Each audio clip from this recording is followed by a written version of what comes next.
On va revenir maintenant dans un des aspects les plus étranges et les plus inquiétants du Zorro Ranch, donc ce lieu extrêmement isolé.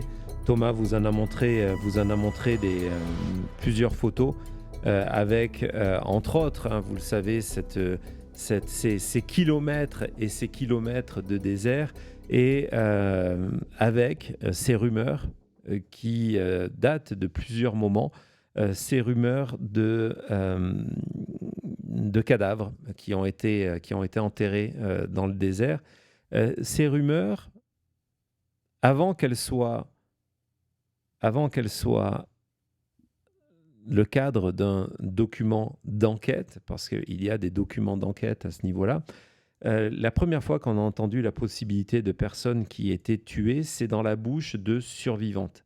Plusieurs de ces survivantes, lorsqu'elles ont témoigné, elles ont dit: «Je n'ai pas été témoin de ce genre de choses», mais ce qui se disait à l'époque, c'est que, il y avait eu, des personnes qui avaient été, tuées, du côté de Zorro Ranch, y compris dans le cadre d'une activité dont on parlera dans quelques jours, certainement samedi, vu que demain, il n'y aura pas d'émission de la chute, mais il y aura un direct avec Thomas et Cody sur Maintenant Média Plus. Donc, euh, on a entendu ces histoires-là. Donc, la première fois, ce sont des rumeurs. Alors, est-ce que c'est des rumeurs pour contrôler ces jeunes filles? Je vous rappelle que dans les dossiers mis à jour par la Truth Commission, on a découvert cette tentative de cette jeune fille de 15 ans, de cette adolescente de 15 ans, cet enfant, je ne sais pas ce qu'on doit dire, de 15 ans, qui a tenté de s'échapper après avoir été violée et qui est rentré dans un arbre avec son véhicule. Euh, Est-ce que c'est une rumeur pour les contrôler ou est-ce que c'est une réalité? Depuis quelques années, il y a un animateur de radio qui racontait, on a une photo récente qui s'appelle Eddie Eddie Aragon, qui est un animateur du Nouveau-Mexique, qui travaille depuis des années, comme on le fait ici, hein, sur l'affaire du Zorro Ranch et l'affaire Epstein, parce qu'il ne comprend pas pourquoi, ou alors il comprend trop pourquoi on n'a jamais parlé du Zorro Ranch, en disant qu'il y a des responsabilités évidemment du côté de Washington, mais énormément de responsabilités aussi du côté du Nouveau-Mexique. C'est quelqu'un qui a travaillé entre autres sur les relations politiques au Nouveau-Mexique. On vous a vu tout à l'heure parmi les noms, il y avait le gouverneur Bill Richardson, l'achat de la maison à un autre ancien gouverneur, l'achat du terrain, le fait que le fils du gouverneur est le responsable évidemment de la justice au niveau du Nouveau-Mexique et ne va pas ouvrir d'enquête, qu'il faut attendre une nouvelle génération de démocrates qui arrive pour réouvrir ces dossiers-là. Et quand je dis une nouvelle génération de démocrates, c'est parce que c'est une ancienne génération de démocrates qui souvent était en place. Donc, c'est quelqu'un qui, depuis des années, dit que lui, il avait été contacté par un employé du Zorro Ranch qui lui disait, voilà, j'ai récupéré des preuves des crimes sexuels commis par Jeffrey Epstein du côté du Zorro Ranch et je sais où 2 jeunes filles étrangères ont été enterrées au niveau du Zorro Ranch. Donc c'était ce que disait Eddie, j'ai oublié le nom de famille, Aragon, pendant des années. Mais encore une fois, Eddie Aragon, c'était un menteur. C'était un menteur parce qu'il expliquait qu'il avait communiqué avec le FBI dès qu'il avait été approché avec ce témoignage-là. Il avait communiqué avec le FBI et que depuis, il n'avait aucune nouvelle. Mais le problème, c'est que Eddie Aragon était un menteur, forcément parce qu'il n'existait pas de preuves de ce passage-là. Sauf que, et c'est pour ça que cette enquête menée aujourd'hui par la Truth Commission est extrêmement importante, il y a eu, dans un premier temps, dans les dossiers qui ont été rendus publics, grâce à Rokana et à Thomas Massie, il y a eu un premier document qui tentait de prouver que peut-être que Eddie Aragon racontait la vérité parce qu'il y avait un programme, un message censuré qui avait été rendu public. Et puis la Truth Commission a rendu public l'intégralité de cet email, on va le voir, reçu par Eddie Aragon, qui ensuite a été envoyé. Donc aujourd'hui, on a la preuve qu'en fait, il a toujours dit la vérité. On est en 2019 et il reçoit cet email. Donc on va passer paragraphe par paragraphe. Donc vous voyez, le titre c'est Confidential Jeffrey Epstein. Il a reçu ça le 21 novembre. Et donc c'est une lettre anonyme qui lui dit Edward, c'est un sujet extrêmement sensible. Donc ça sera le premier et peut-être dernier email selon ta discrétion. C'est à toi de voir si tu veux poursuivre cette aventure ou arrêter là. Donc, il dit voilà, il vient de quelqu'un, d'une personne qui a été employé au Zorro Ranch et qui a tout vu de ce qui s'est passé là-bas. Et donc, il dit voilà, le matériel suivant a été pris à la maison de Jeffrey Epstein, donc au Zorro Ranch, comme étant mon assurance que si jamais un jour Epstein se retourne contre moi, il n'y a pas de question. Se retourne contre moi, je puisse me protéger. Je vais partir dans une petite parenthèse, qui est un avis absolument personnel, qui est basé sur rien, et je veux le dire, mais dans les personnes qui travaillaient au Zorro Ranch, et c'est ce qu'a établi la Truth Commission, la plupart n'avaient pas accès à la maison, la main, donc le château où habitait Jeffrey Epstein. Les seuls qui avaient accès à toute la propriété, c'était les époux Gordon. Et la plupart des employés, on vous explique qu'il n'y en avait que 5 ou 6. Les autres, c'était des personnes qui travaillaient, des saisonniers. Et lorsque la Truth Commission fait la liste des 5-6 qui étaient de manière permanente sur le ranch, dans la réalité, il n'y en a que 2 qui étaient là dans des fonctions de se dire Jeffrey Epstein peut se retourner contre moi. J'avais accès à tout. J'avais accès au système de sécurité, parce que là, on va parler de vidéo. Les 2 seules personnes, ce sont les époux, encore une fois, Gordon. Donc, si aujourd'hui, je dois vous donner une opinion personnelle, c'est que je ne serais pas surpris que cet email envoyé par Proton Mail, qui ne permet pas de retourner à l'origine, c'est un système de mail anonyme, je ne serais pas surpris qu'on retrouve ces personnes-là. Mais encore une fois, c'est juste personnel. Je voudrais qu'on ferme là-dessus. Donc, l'interlocuteur de Ed lui dit, voilà, j'ai pris ces documents chez Jeffrey Epstein, et c'est d'autant plus plausible qu'il n'y a plus personne, il n'y a jamais eu une demande. Hein. Ce qu'il faut savoir, c'est que quand Jeffrey Epstein est arrêté, il n'y a pas de scellés qui sont mises sur la maison. Lorsque Jeffrey Epstein va mourir, il n'y a pas de scellés qui sont mises sur la maison. Pendant une longue période, certains employés de Jeffrey Epstein vont continuer à être là, y compris après sa mort.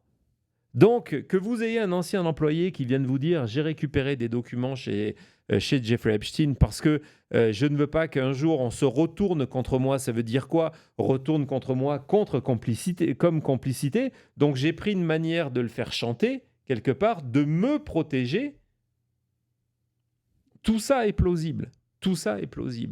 Et donc, il dit la véritable histoire de Jeffrey Epstein n'a pas été encore écrite, n'a pas été encore inscrite. Et là, ce qui est intéressant, il dit, est-ce que tu sais que quelque part dans la montagne, en dehors de Zorro, et c'est là que ça devient intéressant aujourd'hui, parce que oui, il y a eu des recherches, oui, on a utilisé des chiens pour venir découvrir les cadavres, mais comme nous le révèle la Truth Commission, pour l'instant, on n'a rien trouvé. On n'a rien trouvé parce qu'on a limité géographiquement sur la propriété. Mais là, on vous explique de Hors 2 d'or. filles étrangères qui ont été enterrées à l'extérieur de la propriété. On le voit sur les photos, si Thomas peut nous le montrer. Il y a ces collines qui entourent le Zorro Ranch, hein, vous voyez, en disant, voilà, elles ont été enterrées à proximité. Ce qui est intéressant aussi, c'est que cet email-là fait référence à Madame G. Madame, c'est un terme anglais. Et c'est qui dont le nom commence par un G et qui... Maxwell. Et le terme Madame aussi est utilisé pour désigner la femme qui est en charge d'une maison close. C'est une madame qui s'occupe donc des jeunes filles. Et c'est exactement la fonction. Tous les témoignages, que ça soit d'ailleurs aux Zorro Ranch et ailleurs, démontrent que c'est le rôle joué par Ghislaine Maxwell. C'est elle qui souvent recrute les filles, c'est elle qui les prépare, c'est elle qui les promène, c'est elle qui les met en confiance, c'est elle qui les groom, c'est elle qui s'assure qu'elles ne vont pas parler, c'est elle qui va même les menacer. C'est ce que racontent les sœurs Farmer. Et donc, quand on parle de Madame G, en 2 mots, on établit la fonction de Ghislaine Maxwell. En novembre 2019, Ghislaine Maxwell est toujours en liberté. Ghislaine Maxwell est toujours en liberté. Et donc, il explique que ces 2 jeunes filles ont été mortes, ont été tuées par strangulation. Donc ça, c'est un détail. Et puis, il dit, ben voilà, parmi ce que j'ai récupéré, c'est... Et donc, il y a une liste de 7 vidéos et audio d'événements qui se sont déroulés. Donc, vous avez la durée, vous avez la durée, vous avez les sujets. Vous allez voir, Thomas va vous l'agrandir, la vidéo numéro 7, par exemple, qui est une jeune fille qui vient de la côte ouest, Bay Area, qui vient de la côte ouest, et qui a tenté de se suicider et qui est en train de parler avec Ghislaine Maxwell. Après, tout le reste, c'est des vidéos d'ordre sexuel. Et donc, la proposition suivante, c'est de dire envoie-moi un bitcoin. À l'époque, je ne sais pas en 2019 combien fait un bitcoin, mais ce n'est pas vraiment beaucoup. Et en échange, tu recevras tout le dossier Epstein, le dossier Epstein qui est à ma disposition. Pas d'avocat. Je n'enverrai pas d'échantillon pour montrer mon honnêteté. Ne me pose pas de questions et confirme-moi le plus rapidement possible que tu es d'accord pour cette transaction. Et donc, le jour où Edward reçoit cette lettre-là, la première chose qu'il fait, il se dit, voilà, c'est extrêmement sérieux. Et il prend cette lettre au sérieux. Et ce qu'il fait, c'est qu'il prévient tout de suite les autorités. Il prévient le FBI et fait suivre, d'ailleurs le message, c'est un message qui fait suivre, il fait suivre aux autorités cette nouvelle piste-là. Qu'est-ce qu'en a fait le FBI ? Je ne sais pas. Personne ne le sait. L'hypothèse la plus plausible, c'est que le FBI a classé sans suite, et c'est un point qui est mis en avant dans la plainte déposée par le procureur du Nouveau-Mexique contre le département de la justice et Todd Blanche, c'est fort possible que le FBI, comme tout ce qui touche le Zorro Ranch, ait décidé de ne pas poursuivre dans cette direction-là. Ça, c'est la première thèse. La deuxième thèse, c'est que peut-être le FBI a poursuivi cette thèse-là et a trouvé que c'était complètement farfelu.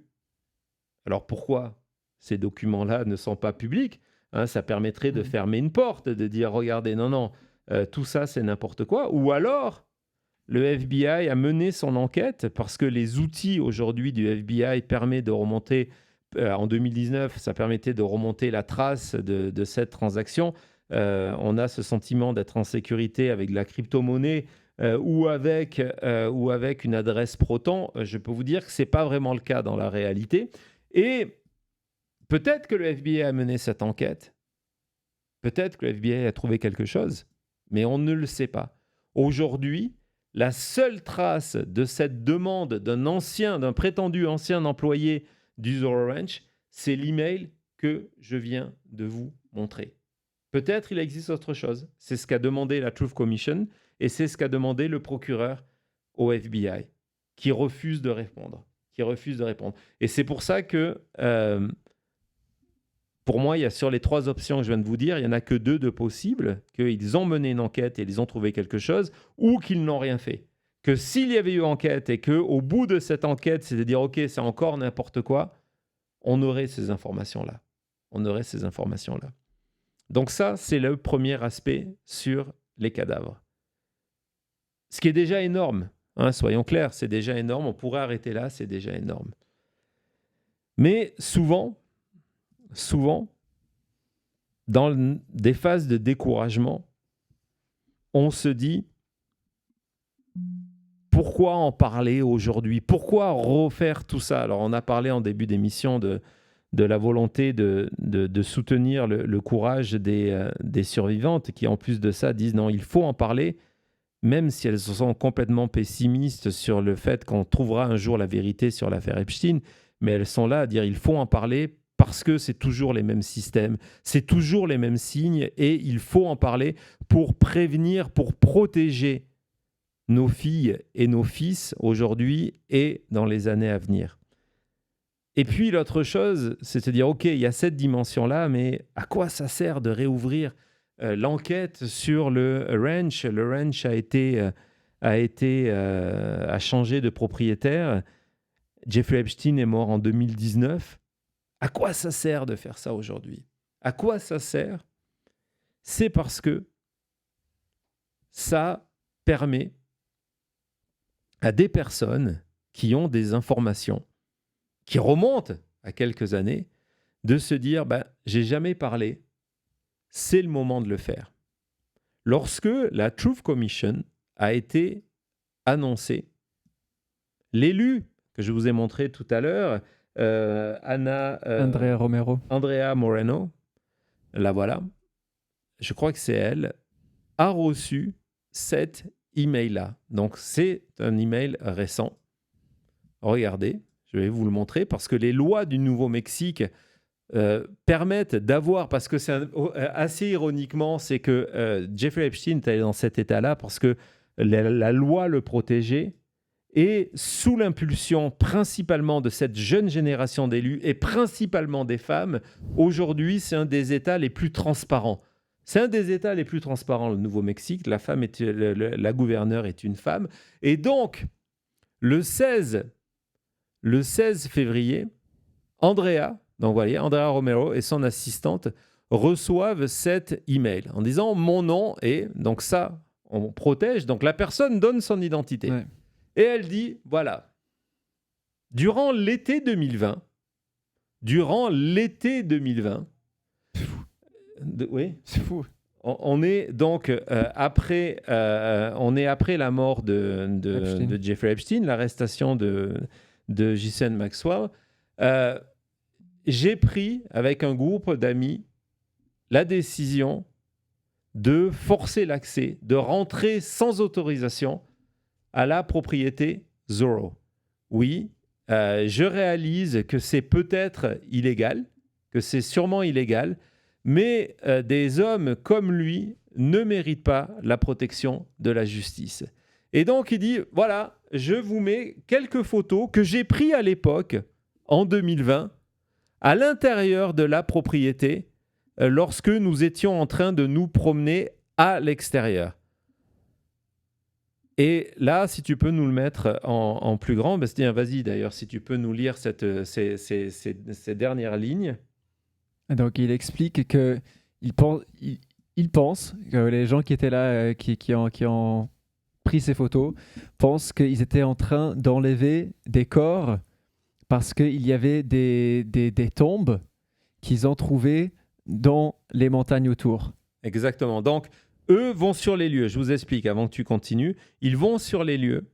On est en septembre en 2020 et ils trouvent et photographient ce qu'ils pensent être des tombes qui ont été fraîchement recreusées, réouvertes pour évacuer, pour enlever des lieux, des cadavres.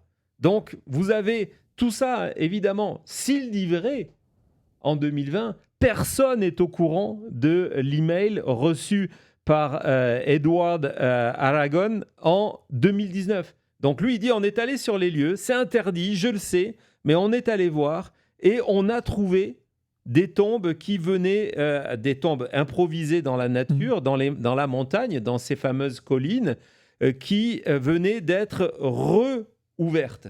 Donc, nous avons pensé que que des cadavres ont été déterrés. Et puis il parle d'une yourte, oui, d'une yourte qui est visible là, à laquelle ils vont à l'intérieur. On va en parler. Donc, si ce contributeur anonyme qui est motivé en 2026, c'est quelqu'un qui pendant 6 ans il a n'a pas ça parlé. En février. S'il dit vrai, c'est qu'en 2020, il a pris ces photographies. Et la seule manière dont il dit voilà la vérité, c'est que je vous envoie. Vous avez mon nom, et on voit que c'est suffisamment long pour avoir son nom et son prénom et son adresse électronique. Donc, il est anonyme pour nous, mais il n'est pas anonyme pour la Truth Commission. Il dit ben voilà, je vous envoie les photos. Et grâce aux lois du Nouveau-Mexique, ces photos, nous les avons. Et je pense que vous allez les voir pour la première fois dans une émission francophone. Je ne les ai même pas vues aux États-Unis à titre personnel, mais je ne veux pas aller non plus dans cette direction-là. Donc, on va voir la première photo qu'ils envoient. C'est une photo extérieure du Zorro Ranch. Donc là, vous avez cette photo prise de loin. Et voilà, vous voyez, on est vraiment rentré dans les lieux. On est durant l'été 2020. La deuxième photo, c'est une photo prise de loin de cette fameuse yourte qui a toujours intrigué. À quoi servait ça ? Cette yourte est au cœur. Alors, pourquoi elle intrigue aujourd'hui ? Je fais une petite parenthèse. Thomas, pour la deuxième photo, il y en a une autre dans le dossier qui est sûrement pas bien intitulée, qui ressemble à celle-là. Pourquoi cette yourte intrigue ? Parce que elle rappelle d'une certaine manière ce monument sur l'île Epstein qui est au sommet, en se disant qui a toujours intrigué. Vous savez, celui qui est peint en blanc et en bleu. Et donc, on s'est toujours demandé pourquoi il y avait cette yourte. D'autant plus que dans le dossier Epstein, on retrouve une correspondance directe de Jeffrey Epstein avec Bryce Gordon, encore une fois, où, de manière directe, Epstein donne des instructions à Gordon pour qu'il vienne maintenir et refaire l'intérieur de la yourte.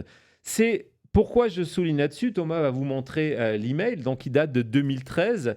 Ce qui est assez intéressant dans cette correspondance-là, c'est que d'habitude, pour ces travaux de maintenance, ça passe pas directement par Jeffrey Epstein. Vous comprenez bien que Jeffrey Epstein, il a d'autres choses à faire que de dire je valide ou pas ça.